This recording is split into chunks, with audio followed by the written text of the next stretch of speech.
kuchanganyikiwa. Nyamaza kimya, mtegee Mungu akupe mlango wa kutokea.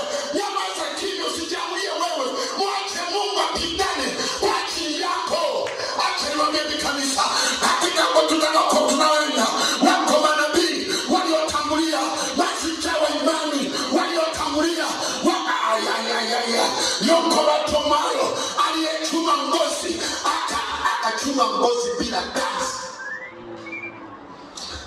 Ngozi kavuliwa, na kabla ya kuvuliwa waliuawa watoto wake wawili, na wote walikuwa wa kike, na wao walikatwa mikono, damu zikatoka za kutosha, wakafa.